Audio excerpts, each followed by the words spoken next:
कार्यक्रम लोकांच्या जीवनामध्ये बदल करणारा कार्यक्रम आहे. जसं मी म्हटलो ना की कमी वयामध्ये मला फार पाहायला मिळालं आणि प्रत्येक घडलेल्या घटनेमधून मी संधी शोधतो.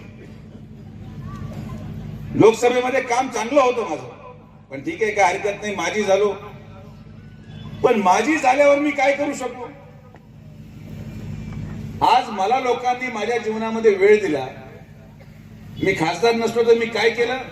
मी 6 महिन्यामध्ये या महाराष्ट्रातला सगळ्यात जिल्ह्यातला सगळ्यात मोठा कारखाना उभा केला आणि 10,500 टन प्रतिदिन गाळपचा कारखाना आज मी चालू शकलो.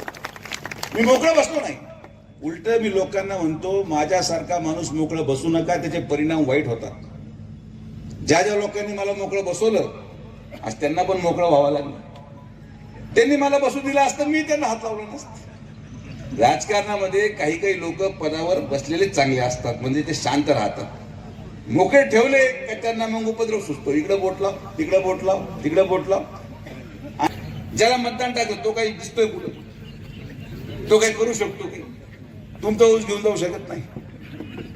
सामान मीच देऊ राहिलो. ऊसाचं पेमेंट आहे मलाच द्यायचंय. दवाखान्यात आल्यावर बिल मलाच माफ करायचंय. हे माझं नशीब असं आहे की तुम्ही मला घरी बसवलं तरी मला तुमच्यासाठी पळावंच लागतं. त्यामुळे कशाला घरी ठेवता? परत कुंकू लावून टाका एकदा. परत आपण 40 वर्ष हे काम करत राहणार. हे आपलं काम आहे. सत्ता येते जाते,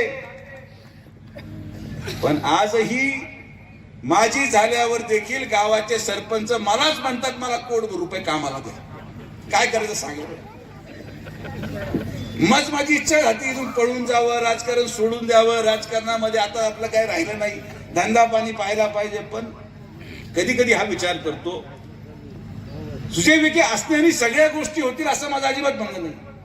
कोणी परमेश्वर नाही, शेवटी सगळे मनुष्य आहात.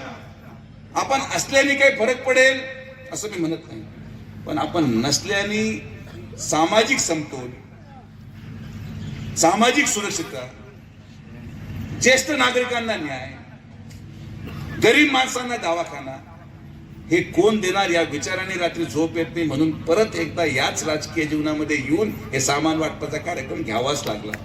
नाहीतर कोण करतंय? अहो, माणूस ग्रामपंचायतला जर पडला सरपंच पदाला तर महिनाभर सापडत नाही.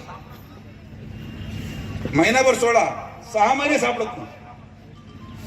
आपण पडलो 3ऱ्या दिवशी कामाला लागलो. कारण की त्या पदाचं महत्व माझ्या जीवनामध्ये काहीच नाही. तुम्हाला सांगतो, मला एवढं सगळं या तालुक्याच्या आणि जिल्ह्याच्या जनतेमुळे घरात सत्ता पाहिली, तुमच्यामुळे खासदारकी घरात पाहिली, तुमच्यामुळे केंद्रीय मंत्रीपद पाहिलं, तुमच्यामुळे जिल्हा परिषद अध्यक्षपद पाहिलं. 40 वर्षाच्या राजकीय जीवनामध्ये या जिल्ह्याच्या जनतेच्या आशीर्वादाने 40 वर्षामध्ये सुरेशराव एकदाही लाल दिवा विखे पाटील परिवाराच्या घरातून बाहेर गेला नाही. 40 वर्ष काय करायचं आपल्याला? निवांत जीवन चालू आहे. आपला प्रयत्न आहे की आपण गरिबांसाठी काय करू शकतो, सर्वसामान्यांसाठी काय करू शकतो. आणि हेच काम आपण या कार्यक्रमाच्या माध्यमातून जे स्वप्न कर्डिले साहेबांनी पाहिलं ते स्वप्न पूर्ण करायचं काम आज आपण करणार.